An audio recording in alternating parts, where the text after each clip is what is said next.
ഈശോ മിശിഹായിക്ക് സ്തുതിയായിരിക്കട്ടെ. ഫെബ്രുവരി 11 ഞായർ. വിശുദ്ധ കുർബാന മധ്യേ നമ്മൾ വായിക്കുന്ന സുവിശേഷ ഭാഗം ലൂക്കായുടെ സുവിശേഷം 4-ാം അധ്യായം 1 മുതൽ 13 വരെയുള്ള വാക്യങ്ങളാണ്. നോമ്പ് കാലം ആരംഭിക്കുകയാണ്. നോമ്പ് കാലത്തിൻ്റെ 1-ാം ഞായറാണ്.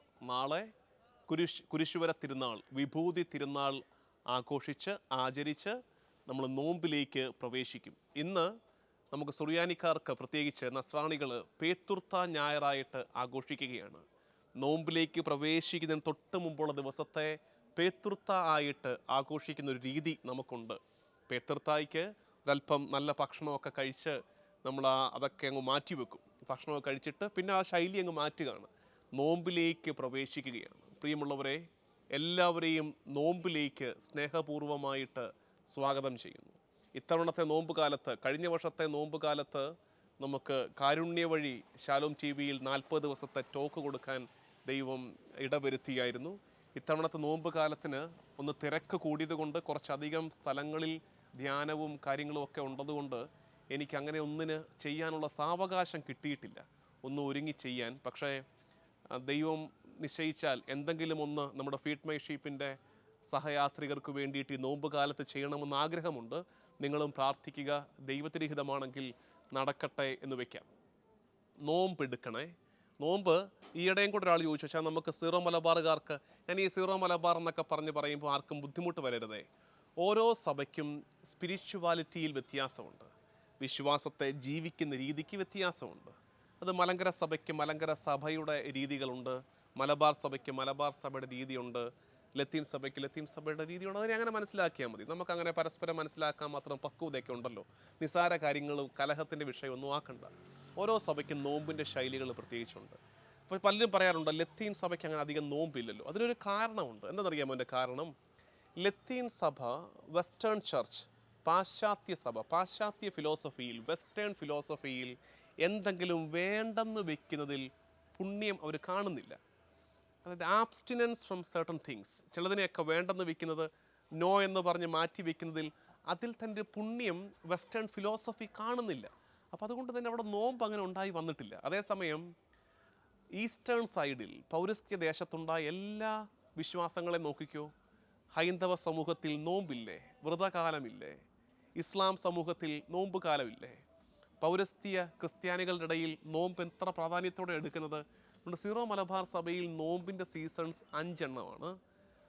ഇത് പ്രധാനപ്പെട്ട ഒരു നോമ്പ് ഈ 50 നോമ്പ്, 25 നോമ്പ് ഈശോയുടെ പിറവിക്ക് മുമ്പ്, മാതാവിൻ്റെ പിറവിക്ക് മുമ്പ് 8 നോമ്പ്, മാതാവിൻ്റെ സ്വർഗാരോപണത്തിന് മുമ്പ് 15 നോമ്പ്, അതുകൂടാതെ നമ്മൾ ഈ 2-3 ആഴ്ച മുമ്പ് ആചരിച്ച നിനിവേ നോമ്പ്, നിനിവേ യാചന.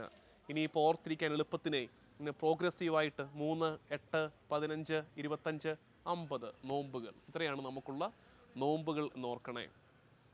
ഈ നോമ്പ് കാലത്ത് ഇന്നത്തെ വായന പോലും അതാണ്. ഈശോ പ്രലോഭനത്തെ അതിജീവിക്കാൻ ഉപയോഗിച്ചൊരായുധമുണ്ട്. എന്നറിയാമോ ആയുധം?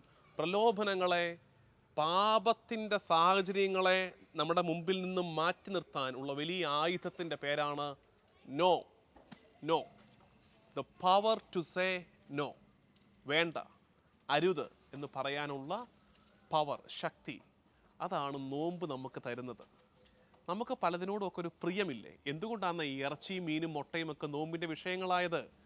മുൻകാലത്ത് ലക്ഷറിയാണ്. ഒരല്പം ഇറച്ചിക്കറി കഴിക്കുക എന്ന് പറയുന്നത് കൊതിയാണ്. മീൻകറി ഈ കൂട്ടി ചോറുണ്ണുക എന്ന് പറയുന്നത് കൊതിയാണ്.